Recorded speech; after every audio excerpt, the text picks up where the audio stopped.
Hi guys, நம்ம இந்த வீடியோவில் என்ன பார்க்க போகிறோம்னா ரொம்ப இந்தியாவிலேருந்து இங்கே வந்த அப்புறமா நம்ம எதெல்லாம் ரொம்ப காஸ்ட்லியாக ஃபீல் பண்ணுவோம் அப்படின்றத இந்த வீடியோவில் நான் சொல்ல போகிறேன்.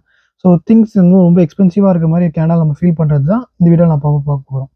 ஸோ முதல் விஷயம் என்னென்னு பார்த்தீங்கன்னா ரெண்ட்டு வந்து நம்ம ஊரில் ரெண்ட்டுன்ற ஆப்ஷன் சில பேர் இருப்பீங்க. நான் ரெண்ட்டு கம்பேர் பண்ணும்போது நீங்கள் இந்தியன் அமௌண்ட் படி கம்பேர் பண்ணிங்கன்னா நம்ம இந்தியாவில் இருக்கும்போது 10,000 15,000 தான் ரெண்ட்டு கட்டுறவங்களாம் இருப்பாங்க. ஆனால் இங்கே வந்தீங்கன்னா $500 $800 வரைக்கும் ரெண்ட்டு போகும். நீங்கள் இந்தியன் அமௌண்ட்டில் கால்குலேட் பண்ணிங்கன்னா 30,000 60,000 வரைக்கும் ரெண்ட்டுக்கு மட்டுமே ஆகும். ஸோ இது வந்து ரெண்ட்டு ரொம்ப காஸ்ட்லியாக தெரியும். இப்போது ரொம்ப ரீசெண்ட் டைமில் வந்து ரொம்ப ரெண்ட்லாம் ரொம்ப ஜாஸ்தி ஆகிடுச்சு. செகண்ட் விஷயம் பார்த்தீங்கன்னா மொபைல் அண்ட் இன்டர்நெட் பிளான்ஸு. நம்ம ஊரில் ₹200 ₹200 போட்டால் கூட 3 மந்த்ஸ் யூஸ் பண்ணிக்கலாம். ₹500 போட்டால் 3 மந்த்ஸ்க்கு வந்து அன்லிமிட்டட் இன்டர்நெட் யூஸ் பேக்கேஜில் கூட இப்போ வந்துச்சு. ஆனால் இங்கே வந்து பார்த்தீங்கன்னா $45 $50. ஸோ இந்தியன் அமௌண்ட் படி பார்த்தீங்கன்னா அதெல்லாம் வந்து நீங்கள் எல்லாமே CAD = 60 INRன்றதில் தான் நான் சொல்கிறேன். 61 62 அப்படி தான் இருக்கும். நான் 16 சொல்லிட்டு ஆவரேஜாக வச்சு சொல்கிறேன். ஸோ அப்படி பார்த்தாலுமே நீங்கள் பர் மந்த் பிளான் மட்டுமே 3,000 கிட்ட நீங்கள் ஸ்பெண்ட் பண்ணுற மாதிரி இருக்கும். ஸோ இது வந்து ரொம்ப ஜாஸ்தி நம்ம ஊரை கம்பேர் பண்ணுறதுக்கு.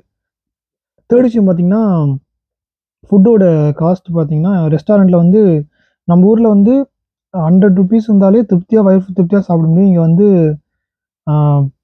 1000 இந்தியன் அமௌண்ட் படி கால்குலேட் பண்ணிங்கன்னா CAD பார்த்தீங்கன்னா 10 CAD to 15 CAD ஆகும்.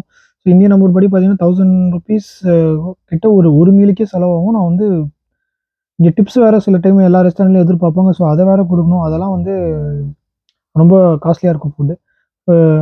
ஃபோர்த் விஷயம் பார்த்தீங்கன்னா கிராசரிஸ்லாம் ரொம்ப ஜாஸ்தியாக இருக்கும். ஒரு மேகி பேக்கெட் கூட $1 இருக்கும். நம்ம ஊரில் மேகி பேக்கெட்டு வாங்குவோம்.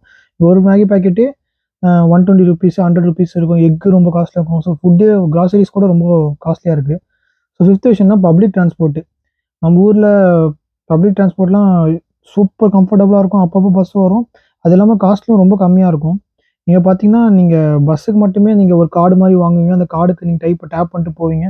ஸோ அதெல்லாம் வந்து $100 $150 $50 வரும். ஸோ அதெல்லாம் ஒரு இந்தியன் அமௌண்ட் படி பார்த்தீங்கன்னா 3,000 4,000 ஒரு ரைடுக்கு மட்டுமே ஆகும். அதெல்லாம் ரொம்ப காஸ்ட்லி.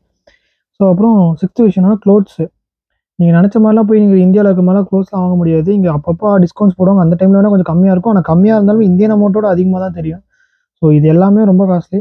நீங்கள் இதுவே வந்து இங்கே ஏர்ன் பண்ண ஆரம்பிச்சிட்டிங்கன்னா உங்களுக்கு இந்த காசுலாம் வந்து கொஞ்சம் பெரிய விஷயமா தெரியாது. ஆனால் அதை தவிர நீங்கள் நார்மலாக இருக்கும்போது இந்தியன் அமௌண்ட் படி கால்குலேட் பண்ணிட்டே வாழ்ந்துட்டு இருந்தீங்கன்னா எல்லாமே ரொம்ப யூஸாக தெரியும். ஸோ இதெல்லாம் தான் இந்த வீடியோவில் நான் சொல்லணும்னு நினச்சேன். வேறு வீடியோ வேணால் கமெண்ட் செக்ஷனில் மறக்காமல் சேனலை சப்ஸ்கிரைப் பண்ணுங்கள். தேங்க்யூ.